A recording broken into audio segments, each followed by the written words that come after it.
Hi, everyone. So welcome to the Interia meeting.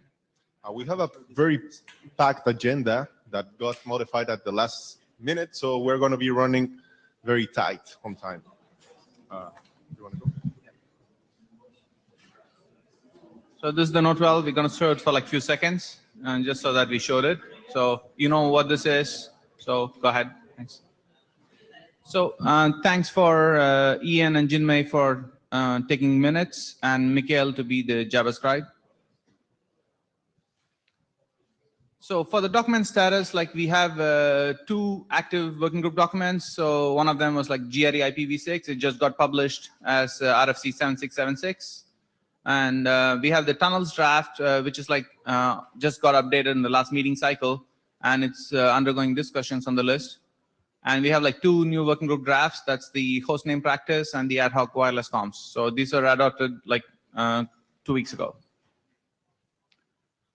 And it's a pretty packed agenda. So we have like some working group drafts, and so we start off, and then we have some communications from the IEEE about multicast, and we have a bunch of individual drafts that are requesting adoption or like at least discussion on the working group.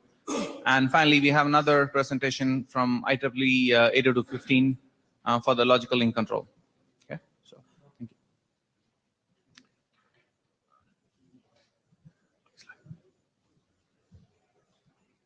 you. Okay, so and this is like kind of like lightning talks, but the chats are going to show the slide, and we get people to talk for a minute. So this is like a draft concerning the broadcast stuff. And Rolf on the back mic is going to talk for a minute about it. And this is just an elevator pitch. Right. So you probably have seen, my name is Rolf. You probably have seen the emails going back and forth on the attendees mailing list, on the IETF at IETF mailing list about an experiment we're currently doing on the wireless network. That's me. And so we did a previous experiment on a large wireless network, and we saw that basically devices today broadcast your identity, your contacts to other people constantly. So links between people, host names, persistent IDs, high message frequency, so we know when you're on the network, and we pretty much know very fast when you're off the network. These kind of things are today very easily to deduct from all the broadcast protocols that are out there. And it's not just MDNS and LLMNR and these kind of protocols, but it's application protocols. It's Dropbox, Spotify, BitTorrent Sync, and it's increasing. It's more and more. It's hard to encrypt because it's broadcast, it's multicast, and it's easy to collect because you can just passively sit on the network. Everybody on the network is receiving that these kind of messages. So we've written a draft about this, and we think maybe this working group is a good home for this. And I would like people to read it and comment on it. And maybe if you have pointers for related work, that would be great as well. Thank you, Rolf. So this is in the proceedings, so you can see the name of the draft and comment on list. Thank you. And another pitch is like for the dynamic GRE tunnel mechanism. So this was presented at the last meeting, and so it hasn't got like much comments, and the authors would like to try to solicit more comments on it. So please read the draft. So I'll send a pointer to the list, soliciting reviews for this and for Rolf's draft that we just talked about. But this is just a mechanism for auto-configuring GRE tunnels and to dynamically manage them. Okay, thanks. So. Can I just say one thing? Please use this mic. It's easier for me to JavaScribe if people are standing here, so I can read the tags. Perfect. Thank you. And so for the agenda, like any questions on the agenda? Going once, twice, thrice. Okay. Mark?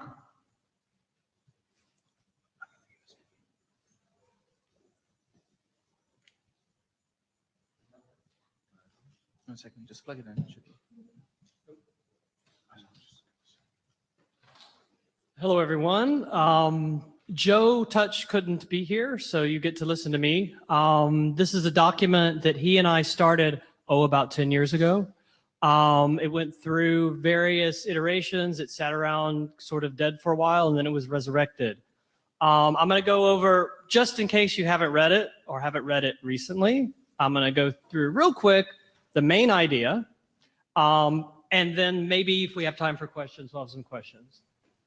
We all love to build tunnels. This document is about tunnels. We build them where when and where we need them, often for very specific purposes. One of the reasons why we have so many of them, they have a wide variety of uses. Here you see some load balancing.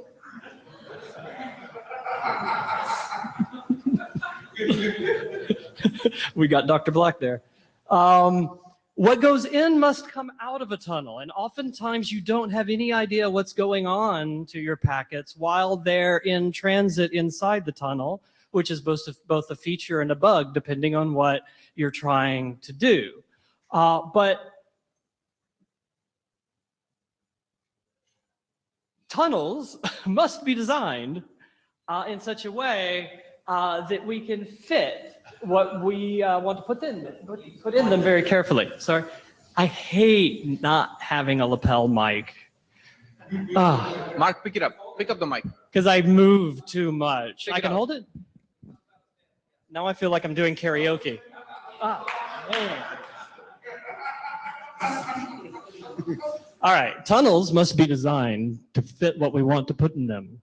And that means when carrying IP, we actually look like a link layer attached to a router. It's a very important point in the sort of fundamental tunnel model described in the beginning of this document. When we're using IP, so if we're encapsulated inside IP or somehow put what we want to tunnel inside an IP packet, we're looking like a network layer, and we're also looking like a host because we're the source and the sink for those IP packets. So we're sort of this half-half thing. And by the way, this is recursive. And if you want to be able to make it recursive forever, you have to be very pure in your emulation of the link layer above or the network acting as a network layer between your endpoints. So basically, it kind of looks like this.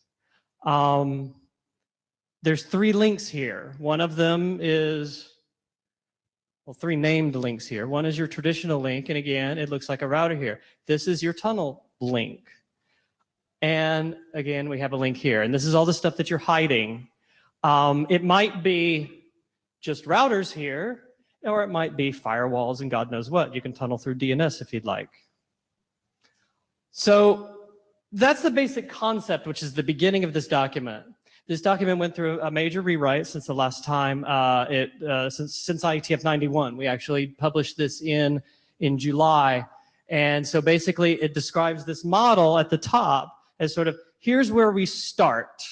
And we start with it looking like a link so that we can fit it in anywhere else and it can recurse forever. And then we understand that based upon the operational environment, based upon hardware characteristics, based upon the service of the tunnel itself, the traffic that's going to be running over that tunnel, it might break down from that basic fundamental concept. And we try to go through and document how that's happened with a variety of different types of tunnels so that this can kind of be an instructive aid for protocol designers, operators, etc.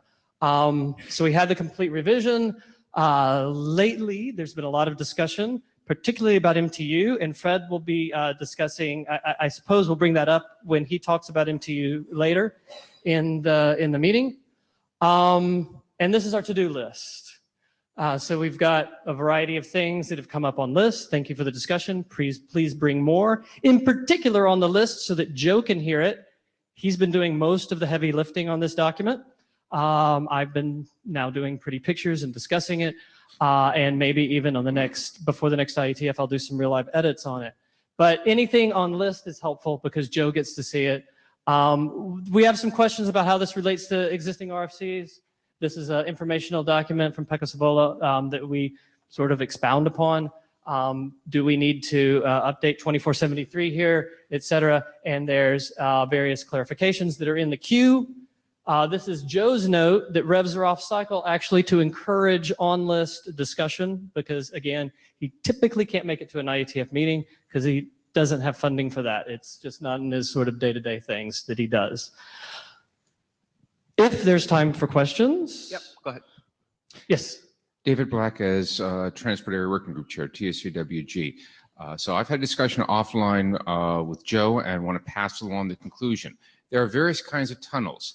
This draft is about IP and IP tunnels, which in particular is why you heard Mark talk about it looking like a router. There is another class of tunnels that is characterized by, there's UDP in the shim. These have caused me more adventure than I care to admit over the near past. In TSUWG, we have a draft on UDP guidelines. It's 5405 bis. We are putting material on use of UDP encapsulation for arbitrary purposes. Whatever you want to carry, if you want to carry it in UDP or IP, lessons learned and what you should not do will be in this draft. It is a companion to the tunnels draft. You're carrying IP and IP. This draft is important. If you're using UDP, 5405 bis is important. I would encourage people to please review both of them. We think 5405 bis is close to done. Let me ask you a question.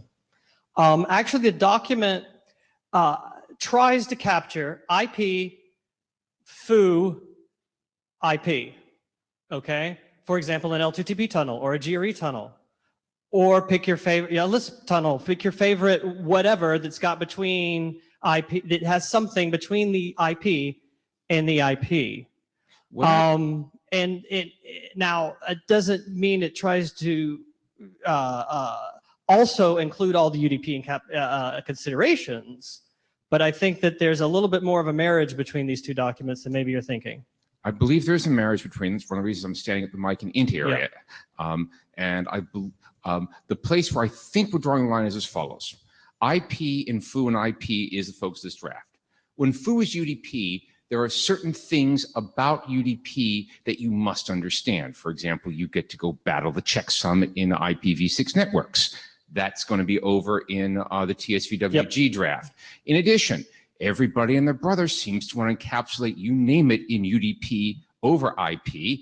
The joke at the plenary about the internet running over UDP was not as funny as it should have been.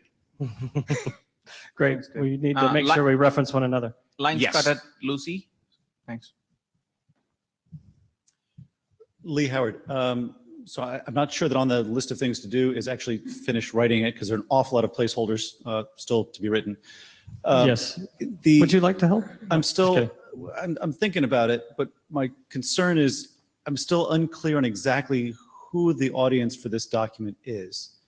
I think you said it very quickly, but it says it in there: protocol designers, network operators, and maybe something else. So what kind of protocol designers? A tunnel protocol designer. A tunnel protocol. So considerations for, hey, you want to tunnel something over tunnel, yep, something over something else. Somebody's going to build a new tunneling protocol because they like to do it every so often. Look at what's been done before, and it's exactly. Part of my problem is it's a fairly long document already without all the words being in it, and I feel like they're probably it's generally 3 to 5 considerations repeated over and over and over, and there might be a more concise way to write that. Okay. Excellent, thanks. That's good feedback. Christian, I cut the line. Christian? Yeah. I cut the line. We reorganized it once. Maybe we need to now adjust it a little bit more.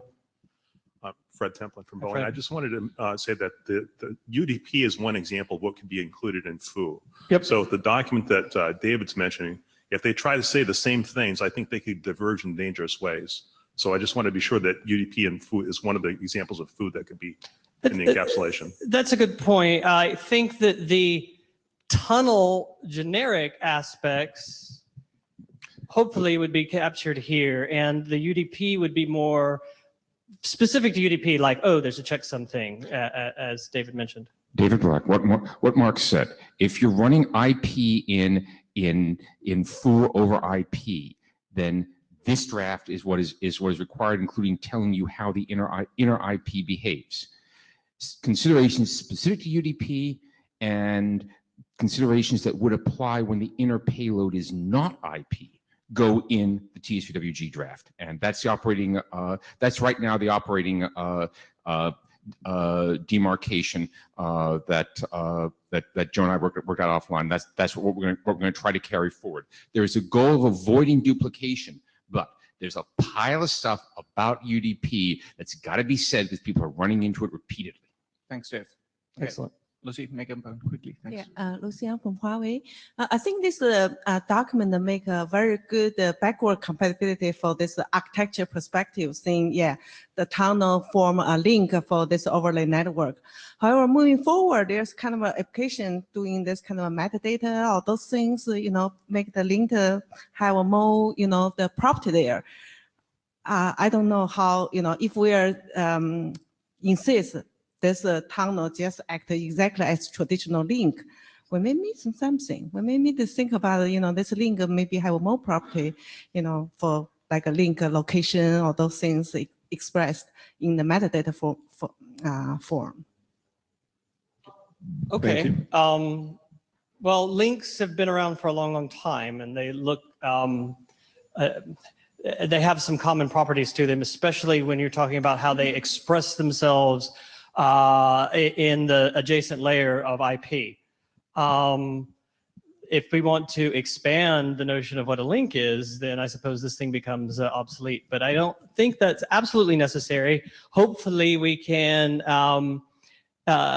find ways to incorporate all this innovation that still fits into the basic models. And I think that that's possible. Sometimes it's just a matter of semantics to get that right. Thank you very much, Mark. Okay, so people please review this document and send reviews on the list. Like Joe's not at the meeting, so it'll be really good if everything happens on list. And the authors are planning to do updates, not on the IETF meeting cycles, but between cycles to encourage that. So thank you very much, Mark, and thanks, Joe. Thank you. Good afternoon. My name is Dan Harkins. I'm not Dorothy Stanley. She couldn't be here, so I'm presenting this in her stead.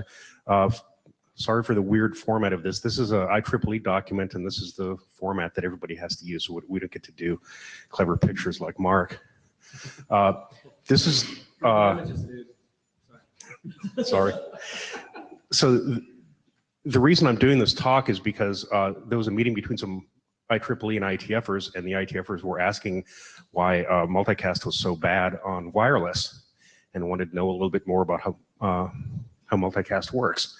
So this is the agenda. I'll just plow through here in less than 10 minutes. So just an overview of .11. So it operates an unlicensed frequency, so it doesn't have a exclusive claim on the medium. Anybody can use it, and consequently, baby monitors and microwave ovens and things like that will create noise in the medium and cause collisions, cause packet losses and packet drops.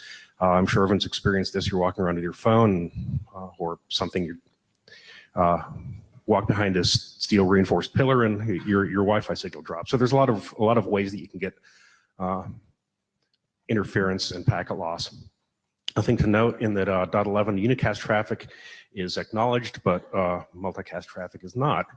So the way multicast works in wireless is that the AP basically extends the wired segment. So any broadcast or multicast traffic on the wired network gets sent out over the wireless network. And it's transmitted at what's called the most robust MCS. The MCS is the modulation and coding scheme. And so there's a lot of stuff in the modulation coding scheme. In addition to the modulation and coding, there's how many spatial streams you can have and the channel width and all this other nonsense. But for the point of this talk, just think of the MCS as the rate that the packet is sent out at. As I mentioned, multicast traffic is not acknowledged, it's not retransmitted, and this MCS, the MCS rate, it sends wireless data at the lowest possible rate because it doesn't. There may be many clients attached to the access point, and they have to send it out at a rate that every single client has an opportunity to receive. So the problem is you could be having some stations that are transmitting at 600 megabits, and along comes some multicast traffic, and they got to go and send it down at 6 megabits. And what happens is the lower the rate, the larger the frame, so it occupies more of the air as it's being sent out, and that means that there's less air for all the other frames. It's a contention-based medium, so when you get the area, you say, I need it for this long, and if you're sending frames at a very low rate, you need it for even longer. So it basically just pushes out all the other traffic. There has been some work to, excuse me, improve this, and I'll get to that in those two things in a second. One more thing to note is power save. Stations to prolong their battery life can like do little cat naps. They'll turn off their Wi-Fi radio, go to sleep, and then they turn the Wi-Fi radio back on and say, is there anything for me? And they do this on a certain period. And what happens is, because that happens, if at least one client connected to an access point is doing power save, that means that all multicast traffic has to be buffered so that that client will have an opportunity to get the multicast traffic. So instead of just sending it out when it gets it, the AP is going to have to buffer some of this stuff up and wait for a certain period at which this one single station wakes up to get his traffic. So basically, multicast on wireless kind of sucks. So things that we can do to address that are, for instance, proxy ARP. This is just a nice way to keep a lot of broadcast multicast frames, or at least broadcast frames, off of the air. Since all of the stations are connected to the access point knows exactly who's there and what their MAC address is, and they can snoop what their IP address is, and do proxy ARP, and thereby reduce the number of times that you've got to send these large frames at a low rate over the air. And this is the part of the standard that specifies proxy ARP, and it does exactly what you'd imagine. The AP is just acting on behalf of the station. So for IPv6, it does the same thing with neighbor discovery. And this is the text again. He's basically, again, it's exactly what you'd imagine. The AP is just acting on behalf of the station and are responding to these neighbor advertisement messages, neighbor solicitation messages, and basically sending these things out on behalf of the client. So these are two of the things that have been developed in .11 to improve the multicast experience. One of these things is directed multicast, and what this is, the client can ask the AP, I want you to send all multicast traffic to me as a unicast. And this works nicely because, again, unicast is acknowledged, and it's not going to be buffered up if one station goes to sleep. The problem, though, is this doesn't scale all that well. You can imagine if you've got a couple hundred stations associated to an access point, and they all want to say, send me multicast traffic as unicast, that's going to require a whole lot of retransmissions for a single packet, which is not very good. But for for a home network or something like that, this would be a completely reasonable way of addressing some of the problems with multicast. Another, is there a question? No, go ahead. Okay. Another enhancement is groupcast with retries. What this does is it allows for acknowledgement of multicast traffic, and it actually allows for block acknowledgement. So a bunch of multicast traffic can be sent, and you can get a block ACK back saying, we've received this. There's some other additions to what's called GCR. One of them is the unsolicited retransmission. So basically what happens is the AP, if it wants to, can send multiple copies of the same frame to ensure that it's received by everybody. Another thing is there's a GCR with a periodic sending of multicast. So what happens is if there's power save clients, GCR with it's SP, what's SP? Series something. Anyway, if a client goes into power save, basically the client is dictating when traffic will be sent out on the medium. But with GCR SP, what happens is the AP says, I don't care when you're going to sleep. I'm sending out multicast traffic in this period. So if you want to get multicast traffic, you got to wake up and you got to get it. So there is some problems with GCR with block ACKs, because basically when you send, the access point sends out a whole bunch of traffic, he then has to send out a block ACK request and wait to get a block ACK response before he decides to send any more traffic. So that entails some latency because traffic is going to get buffered up while he's waiting for his block ACK acknowledgement. There's some work being done right now in another task group in .11 to enhance this using multi-user MIMO. It's basically, they have multiple radios in the client, and so can basically send the request in the downlink and get the ACK back in the uplink, so things can happen without quite as much latency. I guess one of the things that the IETFers were asking the IEEE was what's been implemented, and sadly, there's nothing we can do to make people implement features in the standard any more than you can make people implement an RFC.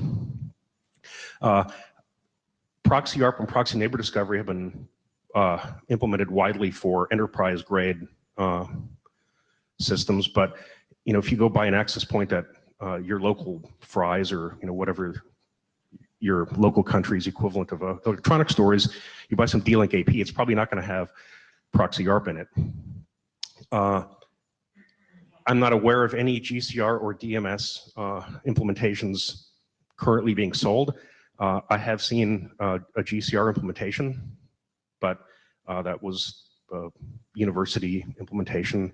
I don't believe it's a for sale product. So, thank you, Dan. So Eric first, and then followed by Lorenzo. Lines cut. Eric Nordmark. So I didn't know you had proxy ARP and ND in the spec. So proxy ND, does it worry about things like secure neighbor discovery? No. Okay, that sounds like a bug, but I mean, it's not like secure neighbor discovery is widely implemented and deployed, but the fact that we want to be able to add more options to neighbor discovery, and send is one set of those. And if you sort of blindly proxy respond, you're going to lose whatever functionality we might add in the future, and that makes it harder to evolve these protocols. Just something to be aware of. I don't know how to feed that into the process, but I will make sure that message gets received at the IEEE. They're meeting next week. So the other one is, so these optimizations that people have looked at, to what extent are they looking at sort of, I have a video stream that's being multicast, which is different than the sort of discovery traffic that we see with neighbor discovery and MDNS and whatever. Well, so that's what this this GCR thing was.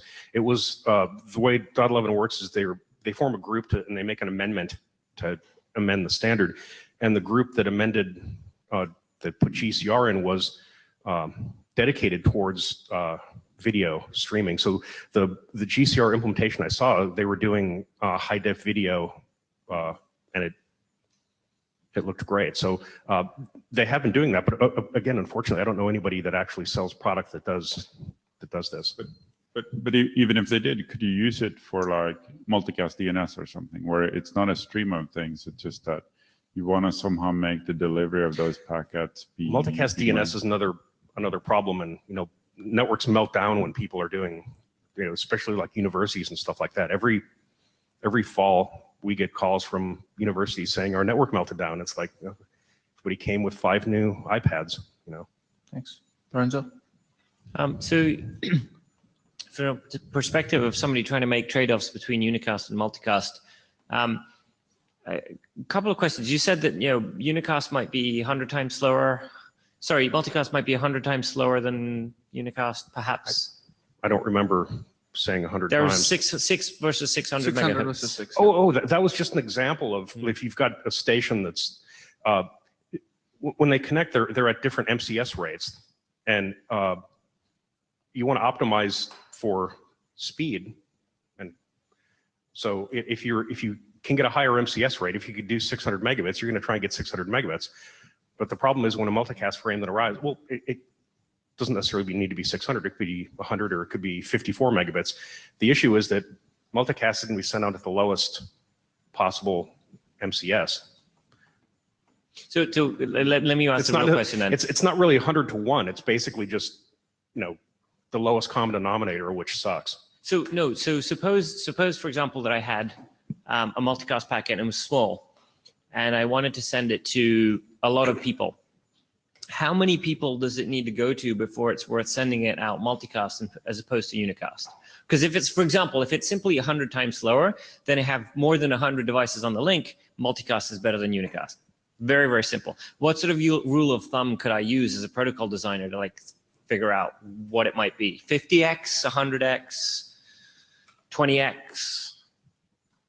I have no idea. I mean, that would require some. putzing around in a. No, never is not a good answer, because I don't want to chew up the Unicast channel. If I've got 20,000 hosts on my link and I want to send an RA to all of them Unicast, that's going to chew up the channel for a very long time because they're all acknowledged. And if I send out a multicast RA, you know, might as well send 10 of them in the same bandwidth, and it's actually saving on channel time. Even if they're not acknowledged, the probability of one of them getting through is very, very high. So. Okay, we don't know. So another question is like, what is the efficiency rate for, a lot of this stuff is for big packets. What is the, like, assuming like a lot of the control protocol stuff that in IPv6 uses multicast as small packets. Mm-hmm. How is this sort of, how is this math different between small packets and big packets? Like, for example, if there's a big channel setup time and a small packet, then maybe multicast is a little bit more efficient than you might think. So GCR can aggregate a lot of multicast packets into one aggregate frame and send that. In the future when it's implemented. Yes. But in today's networks? In today's networks, they're just going to be sent at the lowest MCS. And right, but I guess everyone suffers. Sure, but like if the preamble is big compared to the packet size, right? That's what I'm trying to get at. Like, for example, a 1500 byte packet versus 30 byte packet. Mm-hmm. How's the math different? Thanks, Lorenzo. Christian, make your point quickly. We're out of time. Thanks. Yeah, I mean, basically what we're hearing there is that there is, Christian Wittmer. What we're hearing there is that there is multicast and there are laws of physics. And the laws of physics are telling us that multicast sucks. Well, in some. Well, if you take anything out, it might be, but we have usage patterns that are there are two usage patterns. There's a usage pattern in which you send multicast because the data is going to be consumed by everybody who is going to receive it. That's a legitimate pattern. In that case, well, we can debate what you said about what's the size of the group, and makes sense, etc. And we have the usage pattern, is which we send a question to everybody because we want to reach somebody. And that's a pattern that actually sucks. And that pattern is probably something we should take on in the INTAREA, because, I mean, we could achieve the same result with, I don't know, a DHT or something like that, and which will be using Unicast. Okay, so that's something we might want to consider for stuff like ND, stuff like MDNS. I mean, should we shift to something like a Unicast pattern? Pat, I'm sorry, the line is cut. Okay, apologize. But Fred, one thing I'd like to say, if you take anything from this presentation, it's not 100x. You could have people speaking at a gigabit and you send out a frame at 6 megabits. Or you could have everybody speaking at 6 megabits and you send a frame out at 6 megabits, right? So the point is that multicast gets sent out at the lowest possible rate. And if you've got a whole bunch of people speaking at high rates, then it's going to be proportionally suckier. Okay, Michael Abrahamson here. I went to the IEEE about this. There is a non-working group mailing list being formed to handle this. Please join this list. Let's get it worked out what the IEEE should do and what the IETF should do. There is a lot of things to do here and to consider, and we're not going to solve it here. Indeed, that list will be created and will be announced in the INTAREA and all the other relevant groups. I know there's work in the 6th law also related to solving some of these issues, and so we really want to take a look from both IEEE and IETF side. There's solutions. There's what has been specified, what has been implemented, what has been deployed, and it seems like there's a lot of education to be done. So please do join that list if you're interested in this topic. So we'll send this out in a day or two. Thanks. Okay, so this is Fred Templin from Boeing. I'm going to go fast through this. There are going to be cases when tunnels have to do some fragmentation, maybe just a little bit, maybe some more extensive fragmentation. And there are 3 different ways of doing fragmentation. We all know about fragmenting the tunneled packet, which is alternative 1, in which case you have, oh, shoot.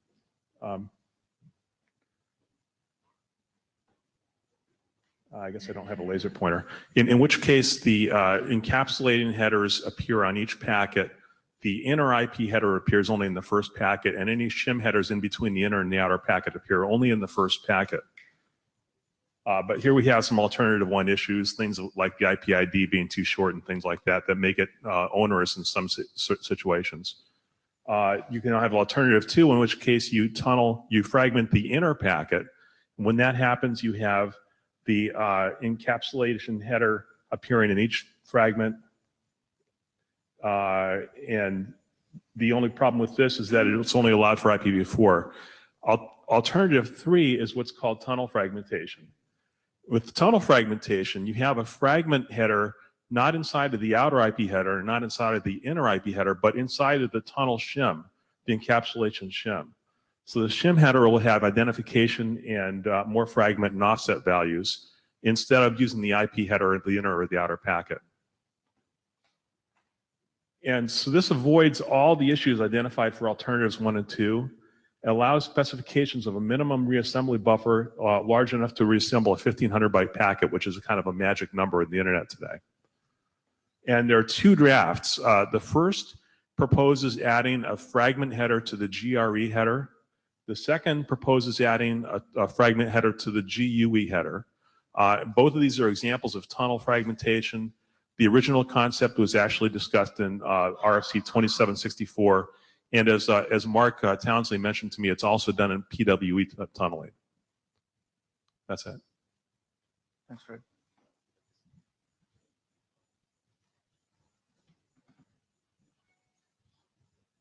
Eric?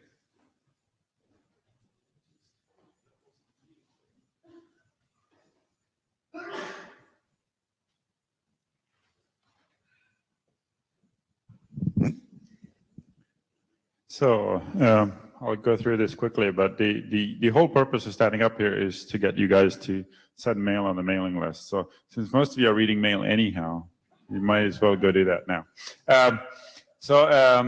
Because this is out for, the question is whether we should adopt this as a working group document. And I'm going to try to give you some motivation if I can figure out the direction of these arrows. So why should we care about this issue? Well, so there are these technologies that are being used, which I will explain briefly, that sort of partitions the layer 2 domain in interesting ways from the perspective of IP. And this is being used in some deployments when you have multiple routers. So that could be with VERP or HSRP or just sort of two routers that are on the link.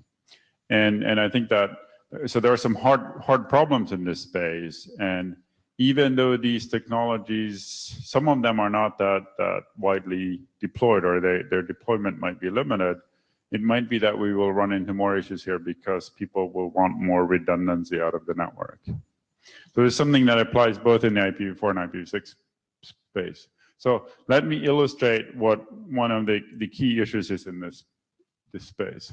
And if you didn't catch it on the title slide, it shows up to some extent in DSL and in cable. They tend to have a simpler topology. The most complex one is with private VLANs. So you have some form of topology here that, from the perspective of IP, looks like a single subnet. So IP thinks that this is one subnet. It could be V4 and or V6, right? But then it's been partitioned. And in this case, there's two routers that are connected to this. So you have some set of hosts that can talk within their communities. At layer 2, those guys can forward packets and you have some other ones that are single host that's attached to this. But all these hosts actually see that they're connected to that subnet. So when people want to deploy this and actually want to have some control over host talking to host, they end up deploying it with some proxy ARP setup in the routers. And when there's a single router, this is not very complicated. But in this example, there's actually a dual router. So in this case, host 3 sends out an ARP request for host 4. And it thinks because it thinks it's directly connected. Well, it doesn't go directly at layer 2. It gets dropped on the floor by the VLAN filtering. It gets delivered to both router 1 and router 2. They've been set up to proxy ARP this thing. And the host might get 2 ARP replies back, right? but then it can actually send packets and the packets make it to the router. The router can then have policies to decide whether it's going to let this packet through or not, or filter it out based on something. But you end up with these risky behaviors, right? And so if the packet is coming from the outside of the network and is being forwarded onto the link, and that router doesn't have an entry in its ARP cache or neighbor discovery cache, it ends up sending an ARP request. Well, that is sent down. It is actually sent down to host 1 and host 2 as well, but it basically gets sent out, flooded, everybody sees it, but router 2 sees it as well, and router 2 has been configured to proxy ARP for that address, right? So now you could actually have that router 1 and router 2 ends up sending that packet back and forth to each other. And there is some description I found in some obscure email from a while back where people said, well, if you do this stuff, it seems like people are making, I don't know if that was in the context of HSRP, setting it up so that if the packet ARP request came from router 1, router 2 should not proxy ARP respond. But this is not written down anywhere where people can actually find it. So that's sort of a key thing that can actually break in these networks. And that's the overall motivation for you to go read this document and say whether this should be a working group document or not. Thanks, Eric. So there is an adoption call ongoing on the list. So it ended just before the IETF. So I'll probably extend the call. But feel free to respond on the list if you think this should become a working group item. Thanks. Walker.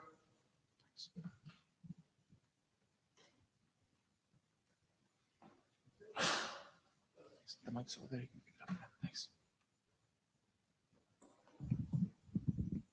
Hello, everyone. I'm Walker. I'm Guangying Zheng from Huawei. And because also we were not come here, so I help her to show the presentation. This presentation is about a young model of GRE tunnel. So the motivation, definitions, first is definitions, the data model for GRE configuration and management. And Young presents a very popular choice for configuration and management. I think this was addressed in revision 0. Firstly, we define the Young data model based on RFC 2784 and defines the Young data model based on RFC 2890. It's mainly for the key and sequence number of this RFC in this RFC defined, and define Young data model based on RFC 7676, which for IPv6, and the RFC 2588. What's not addressed in the revision 0? The first is the vendor proprietary features, not in the scope. And in future, I think the vendor could be supported. We could be supported the vendor priority features by augment. The second is the state information, which will be added in the next revision. Revision 1. The Young model. What the content of the Young model? First is support delivery protocol configuration. The second is pass MTU enable and disable. And fragmentation enable disable, and checksum enable disable, and the key enable disable, and the key value configuration, and support the sequence number enable disable. Here is the hierarchy of the Young model data. What about next steps? I think firstly get the comments and seek contributions and collaborations, and eventual work groups adoption. Now we are open collaboration and welcome all comments. Thank you very much. Okay, so this work is here because there's no other home for this, like the GRE extension stuff. So I think we'll have to discuss with the ADs on how to proceed with this. There's one off or 2 off, it's okay, but there's a lot of documents coming through. So we probably have to discuss with the ADs how to go forward with this. Thank you. Thanks. Ingvar?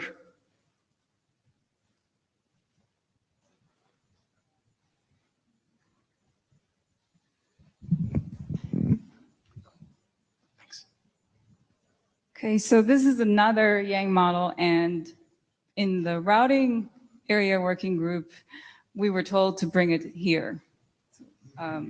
Both the GRE model and this one is more specific about IP over IPv4 tunnel, but we were told to bring both here. There's actually a separate GRE tunnel that my coworkers have written. So the point of this presentation is actually to solicit feedback about how you want to view tunnels, both IP tunnels and GRE tunnels.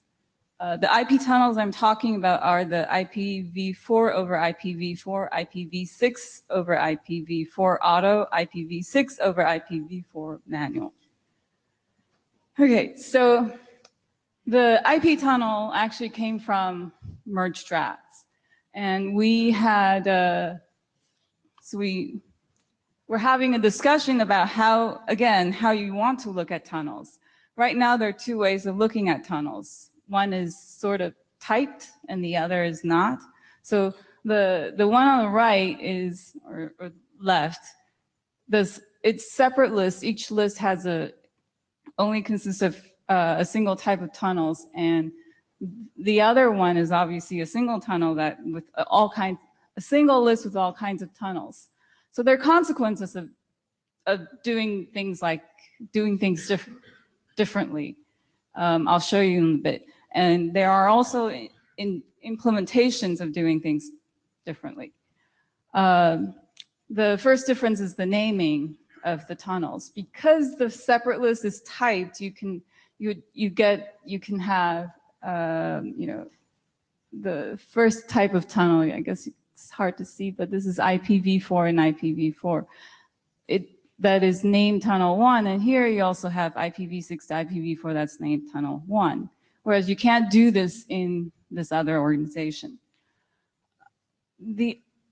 Another consequence is that when you want to change, there's actually a line right there, but it's when you want to change, for example, an IPv4 and IPv4 tunnel into an IPv6 and IPv6 tunnel, what you have to do is explicitly remove this tunnel and then create that, the second tunnel, second type of tunnel.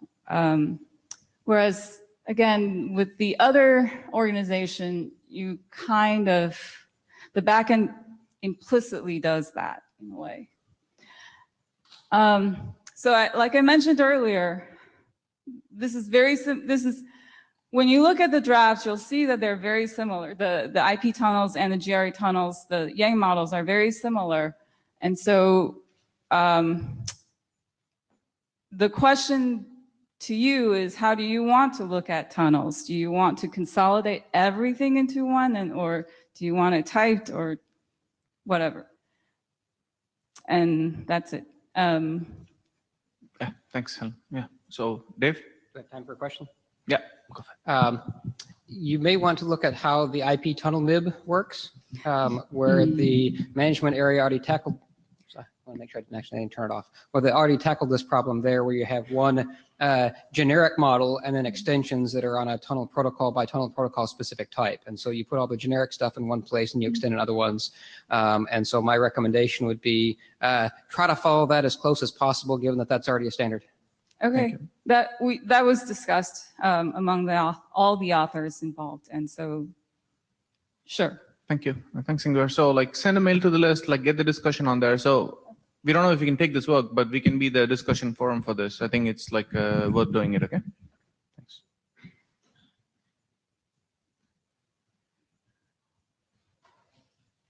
Charlie.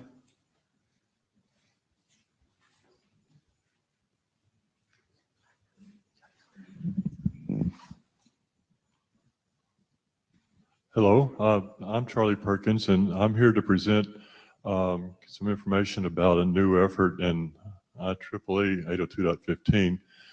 802.15.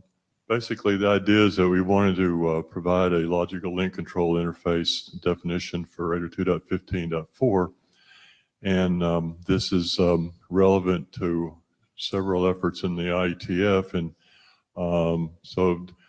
earlier this week, IEEE IETF Coordination Committee, it was suggested that this should be presented in this group area to have a wider audience instead of just, for instance, 6-TISH. So basically what has happened is that this year, earlier in the spring, there was an interest group formed for the purpose of seeing whether 802.15 would like to provide make an effort to make this LLC. And this interest group in July indeed stated, or they voted to form a study group, and the purpose of the study group is to create a project definition and justification so that can be, the work can actually be chartered. So that's in process. The study group is having its second meeting next week. Our first meeting was in September at the interim meeting, and next week is IEEE 802 wireless plenary meeting. So since we have the group, and since it's of interest in IETF, here I am, we want to discuss the goals and try to find out what kind of feedback we can bring back for discussion next week. I presented this information just last time in 6-TISH, and so I have some relevant comments from them as well. So what's the goal of the study group? Well, the goal is to try to create the project. And the project idea is to take the current specifications for 802.15.4 and provide this link control mechanism, because 15.4 has been specified as a very minimal, there's a lot of functions left out that are expected to be carried out by higher level protocols. So as a result, since those functions are not specified, some people have found it to be more difficult to use, and then that also seems to encourage proprietary solutions. But in particular, it's also the case that groups in IETF need to make use of some functions like what would be in the LLC. And so that's why we want to make sure that IETF is able to benefit from this effort. So in addition to the other functions, there's within 802.15, there's layer 2 routing and KMP for security key management. So we want to have this LLC provide make available to higher level protocols all these sorts of functions. I guess I need to have my little handy dandy switcheroo here. So this is a picture given to me by Pascal Thubert, and sort of shows the situation we have down here. Oops, not that one. We have here several kinds of MAC protocols and numerous PHY protocols, and this LLC should sit on top of that and make all of the functions that are necessary, including, for instance, adaptation for IPv4 and v6 available as a standardized LLC. We have 6-TISH here, and there's sort of best effort protocols and deterministic. 6-TISH is an example of deterministic, and then there's low energy solutions and so on, and also non-IP. So from the standpoint of 802.15, there's a number of potential customers, and nevertheless, IETF is a very important potential customer. So this is sort of the map, and here's the initial list that we developed a few weeks ago in our first meeting about the kind of functions that need to be done right away. So one is that there will be something like an ether type to allow dispatch to higher level protocols, and we want to have this make visible the 802.15.9 and .10 layer 2 routing, provide the link control for that, and also to allow extensibility in the future so that you can define a function by using the features of this LLC without having to do it separately for every different MAC and PHY protocol. Regulatory configuration, if you'd like to be able to avoid having to do separate solutions for every MAC and PHY, no matter which, in other words, take care of the regulatory considerations within this, this layer. And then also, well, we have obviously going on protocol extensions from other organizations, in particular IETF. So that's pretty much the quick description of the effort. Here I put in super fine print that you can go look at a longer presentation, and you can see all the stuff from the LLC group by going Mentor is a document repository for all the, well, for a whole lot of groups, but in particular 802 wireless. And so our repository, if you go to this URL, you'll see that you can pick out the group, and if you pick out LLC, you'll see our documents for that. Next week we're meeting, and we have already the project request and feasibility report. So those will be refined, and then if all goes well, in January we'll look at that again and submit that for consideration by the executive committee, which meets again in March. So this is really the first time when there could be, you might say, an officially chartered task group to make this LLC. But that doesn't mean that we'll just sit around waiting until then. I think that the time is now to do work on this this subject. In particular, in 6TiSCH, 6TOP is already have a lot of definitional work, and so we expect to take some involvement in reviewing that as well. What else? So we have a lot of work to do soon, and we don't have to wait till 2017. But the way it goes with 802 wireless is we have many comments usually on the document and the specification, and they will all have to be resolved. And so we'll see this sort of process that's followed to do that. So within a few years, we'll have a document specification that can be published. In the meantime, we have a lot of work that we will start to do. So, questions? Eric, not Mark. So I didn't see fragmentation on the list. So, and I thought 15.4 has a larger small maximum frame size. So is this not something that's part of the LLC, or? Well, there is already specification for fragmentation within 802.15. So yes, we might have a LLC entry point for that, but it would just be a matter of directing to that other specification. Okay. So the other thing that wasn't clear to me was, maybe that's the picture, but whether when you do IPv6, whether that would run using 6LoWPAN, or whether you would run IPv6, be able to run IPv6 directly over the LLC. Because the picture had V4, IPv4 and 6LoWPAN, it didn't have IPv6. Well, so the answer to that question, I think it makes obvious sense that we would provide that, yes, but it's not on this slide, and I'm not speaking for the group. I mean, I'm presenting information about what I've seen so far. So yes, I believe that should be a priority item, and I'll bring that feedback to them. Okay. Thanks. Ralph? Oh, sorry. Go ahead, Ralph. Okay. Ralph, the mic doesn't work, I think. Yeah, thanks. Thanks for bringing this to us, Charlie, to give us an opportunity to anticipate what's going on. The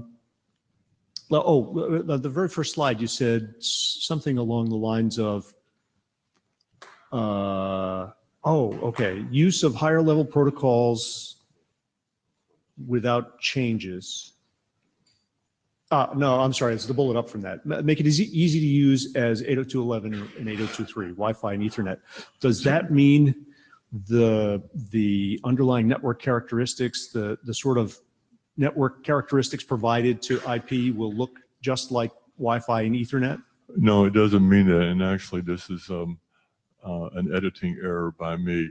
The intention, basically, what I should have wanted to express was that already the people are able to use 802.11 and 802.3 without changing, depending upon the underlying characteristics, for instance, of 802.11. And we want to have the 802.15.4 share that kind of hiding of the lower level features.